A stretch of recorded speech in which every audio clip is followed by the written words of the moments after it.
Next up, we have Jan. Jan is going to come up, and Jan Summers. Oh, there you are. Going to talk to us about rewarded user acquisition in 2026. So tell us all about the Growth Playbook. Come on up. There's a controller here. All right. Hello. Good morning, everyone.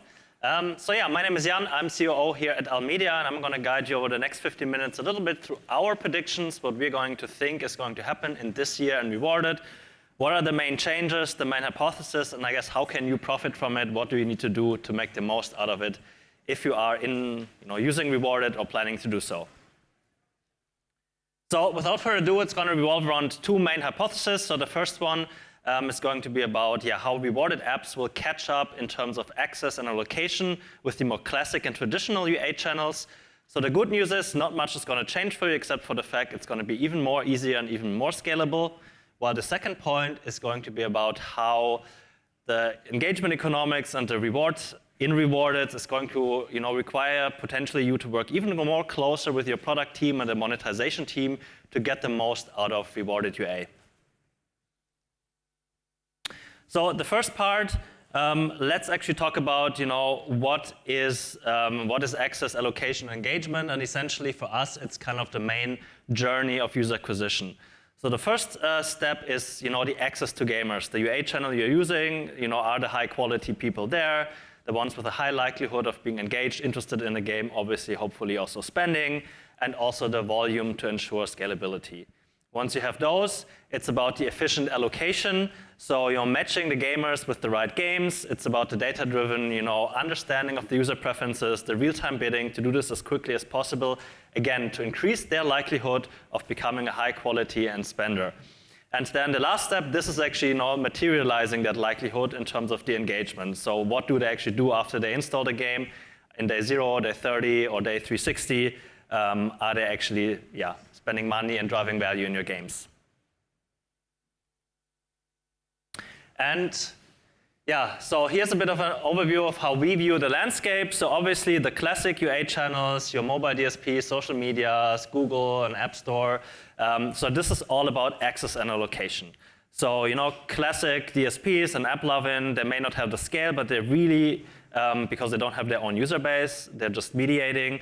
But they're really focused on quality. Primarily the publishers are games. This is what their algos are trained on to really know what to show what user.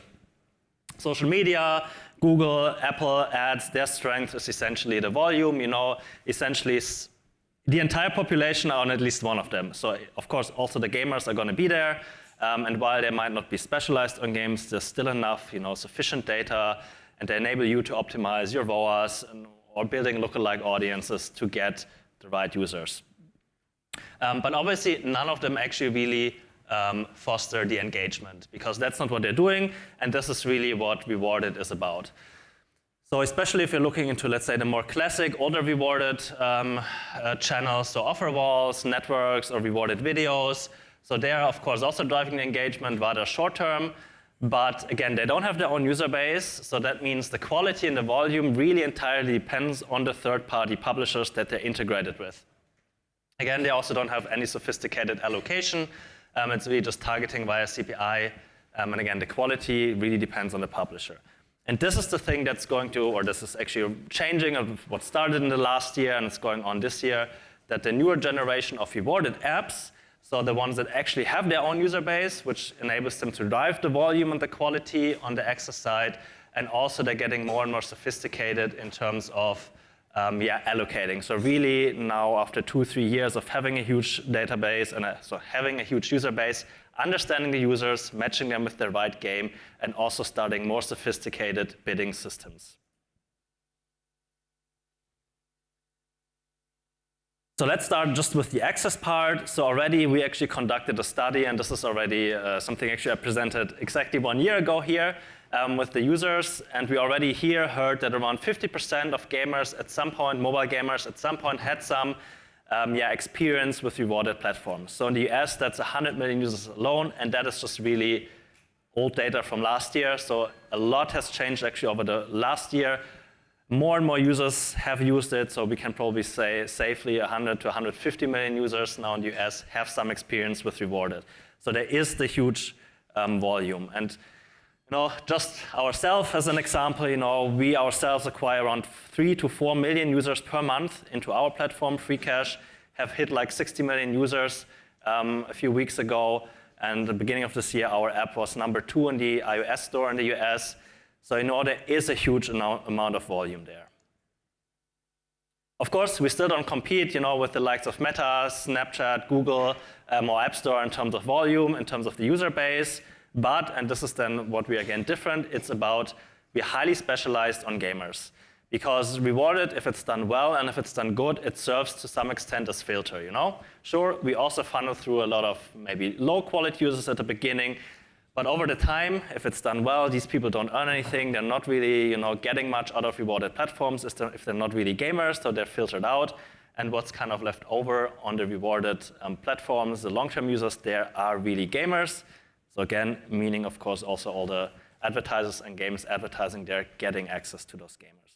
And this is again the main difference to the old rewarded networks or offer walls that didn't have their own user base, so it was hard for them to keep up the quality users and retarget them because they were not their own. What's also different is now this whole topic of how are the users then matched with the game. So again, rewarded around 2-3 years ago was primarily about defining CPI. It was a lot of manual work still for a UA manager to pick the right geos, pick the right devices, the right campaigns, themselves pick the rewards, and also even going down on the publisher level, where are the users coming from my network, and then figuring out where's the good quality or not, and then making adjustments. Because on the other side, on the user side, what they get to see is primarily a really static list of offers, primarily influenced by the CPI. The more on top it is, but that's it. And again, we are seeing that this is going to change most likely, that it is coming closer again to the more traditional channels, again, like how you do it on Google or Meta or the DSPs. You define one goal, which is primarily, of course, your ROAS, and then it's really up to the UA channel to do all the optimization of the underlying KPIs, such as CPI, in order to get the most ROAS and hit your goals. Because on the other side, again, on the user side, what they're seeing is not a static list anymore, but really a dynamic list of personalized offers and recommendations. Yeah, that's ideally matching with the user and can change. And the CPIs can be adjusted so that, again, you as user acquisition managers get exactly the right amount between volume and quality.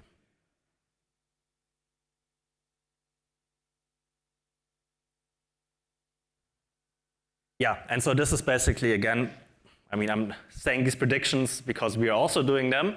And we've introduced around end of last year our own new bidding system called Max ROAS. So again, it's only about now defining the ROAS. And this is something we're rolling out to all our advertisers, I guess, in this month, beginning of February. And we can actually already see what's happening. We are able to really drive the volume now while keeping the performance the same in day 7 here.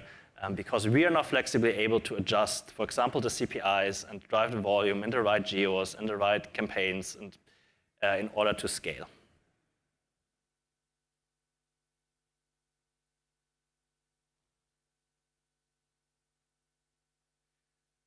So yeah, to quickly sum it up, rewarded apps are going to get closer in their capabilities for access and allocation. Of course, these still are the USPs of social media and the DSPs. It's still their strength.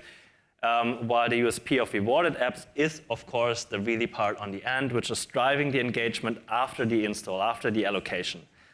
So what is the impact here now on gaming UA, and how is this developing? So this is going into the second point I mentioned at the beginning. And it's primarily, of course, related actually to the rewards. Because there's one main driver and variable that will influence the performance. On the classic UA channels, the non-rewarded ones, it's the creatives. This is what you optimize and change and test in order to get the quality up. While on the rewarded networks, it's the rewards. Which users are you giving how much and for what in order, again, to get the most out of this. And yeah, so now I'm going to explain a bit in the last part how you drive up that engagement part in 2026 through your rewarded platform. But for a start, again, like a bit, what is actually the purpose of rewards? What do we mean with that? So it's actually not about luring users into starting a game, giving them some rewards at the beginning, and then hoping they will just get hooked by the game and stay because of the gameplay only. Sure, the gameplay is important and it really helps, but essentially you need to think of like reward and your rewarded platform as a loyalty program. One that goes hand in hand and supports the gameplay that you have in parallel at key milestones. And what's the key about a loyalty program? It's really the long-term thinking, right? The more you play, the longer you play, the better you are, and the longer you are, the more rewards you get. You know, I don't know if any one of you are, I don't know, a user of Amex or you're in some hotel loyalty program, right? What would you think if, you know, you just get they stop giving you your points or your rewards because now you're already a customer, you don't need it, right? You would actually get angry. You want more if you're actually spending and doing more. So this means, you know, you really need to get into the long-term thinking. So it's about optimally allocating the rewards that you have over the entire lifetime of a user, not shooting all the shots early. Of course, this requires lots of data and understanding and predictions, you know, that you know which user to spend early and which users you have to spend late on money.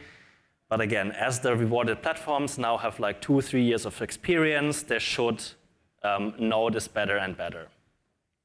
So, and this is, of course, like a step-by-step approach. So what we've seen actually in the last year, it was really about extending the rewarded window from 30 days to around 90 days. So this is actually an example here from what we did last year, where we extended from 50 to 90 days. So we just extended the rewards, giving higher value incentives, and introduced at later stages, and basically really increasing the performance. And this is going to continue in the next year, so we're really going to see, you know, actually optimization for day 360, if it's, of course, that type of game that has these long-term value players, not really talking about hyper-casual games, and really going into, these endless rewards. And this, however, requires a bit of strategic alignment, which we're also going to see in gaming, especially potentially for games that are newly developed.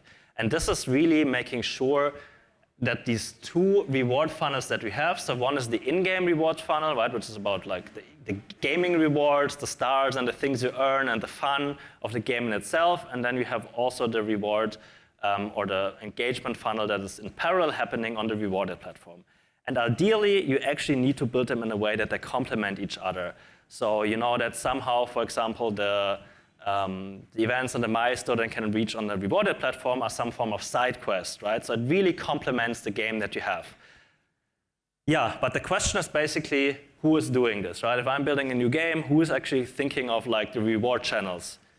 Because in traditional teams in gaming, we have kind of these split responsibilities. The UA team is responsible for the stuff at the beginning, the creatives, the install, maybe also the onboarding, sign up of the user, and the performance in the beginning. But primarily it's about finding the right channel that gives this access and allocation, while then the product team and the monetization team is responsible for the engagement part, the actual gameplay, and the performance that comes after. And so here the thing is, if you actually want to be successful in rewarded, building in new games, wanting to consider both UA and product together, you need to build the team in that way. This is, I think, what our prediction is what we're going to see, that really the best performing games in rewarded will approach a bit more of a collaborative approach, where UA and product will have to work even more closely together. Yeah, so then the second point is it's going to be like more about optimizing your bids in general, just for the ROAS and the quality. The rest is up to your rewarded UA platform, so you can become a bit more lazy, so to say, in that sense. Because the rewarded platform will do more and more of the optimization part of you, but that, and this is going to be my last point, it requires one really, really important thing, and that is the data.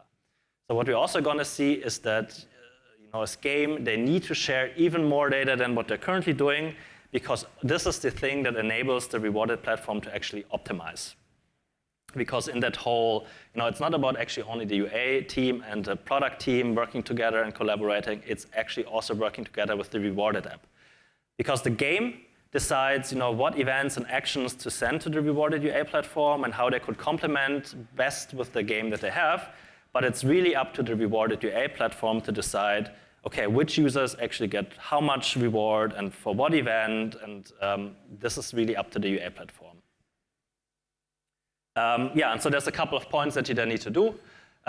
So the first step is, you need to make sure that you also send the long-term events and data to your platform. So really, the platform also understands what are those long-term value players, the ones that are really engaged after 1 or even 2 years, to also know which ones are these players and optimize for them. So ideally, then also, ideally, the reward window never ends. So that's something I said before. You need to think of really these endless rewards, really making sure you have events in the long run. And also making sure these events, they have a bit, you give them more context. So for example, what are the completion rates? How long does it take to reach them? Which kind of user will reach these events? Because in the end, we want events that are obviously correlated with quality, right? Because we want to reward quality users. We're not necessarily interested in giving rewards to users that do stuff that is not actually related to long-term engagement. And then also, and this is a bit more technical, really make sure the tracking works, especially for those last and long-term events, because these are your most valuable users, right? If you get them pissed because the tracking doesn't work, so they don't get rewarded on the rewarded platform, it makes them not only angry at the rewarded platform, but also actually potentially on the game. And also, and this is the last point then, don't pay for what you already have. Also, we're going to see probably that there's more data shared about the users that are not coming from the UA platform. So basically, the whole user base is shared, because then it also enables your rewarded platforms to build suppression lists, so that users are not actually targeted again that are already in the game. So we're also seeing this more and more, and we've started doing that with advertisers. And I would say that completes it. So as last point, us being a rewarded platforms, of course, what are we going to do? We're going to give you a reward. If you check your bag, there's going to be a small little goodie bag with gifts, and also you're going to be able to win an Acer ROG. So fill in the crossword puzzle, give it to our booth, and then you have a chance to earn your own reward. Thank you. Thank you very much. I mean, for me, the thing about last year is this sort of the final nail in the coffin of the idea that just getting new, volume of users was good enough is no longer good enough. It's not valuable. Getting long-term retained users, people are actually going to think, and obviously rewarded is very much keyed into that longer-term engagement. Do you think enough people have understood the importance of that? The value proposition is less about the number of people coming in and more about the quality of those people coming in. Right? I mean, because all our advertisers, they realize all the volume that doesn't help them if they don't do anything, right? So I think this is already in the minds of most people, because rewarded is not like it is 10 years ago, where it was really about just getting them to install it. Actually rewarded platforms, they don't even reward the install anymore, right? Because this is zero value to anyone. So it's really about the long term. Yeah, it's kind of funny, because obviously I was doing that job at Unity that period of time. And even then, what we were doing is trying to teach people how to integrate the ad as something players wanted to enjoy. So for me, it feels like we just come back to the kind of original emotional intent that we had back in Unity ads when we were starting off, getting that sense of players engaging with the game. Very, very quickly, I've got a quick question there. It's be really, really quick. You mentioned that the need for really good data when it comes to these rewarded platforms. And obviously, that influences when a studio should probably engage with a company like yours. And I was wondering if you had any thoughts on when a studio should start thinking about that, given that pre-launch and have that rich amount of data to be able to have some of those predictions around D360.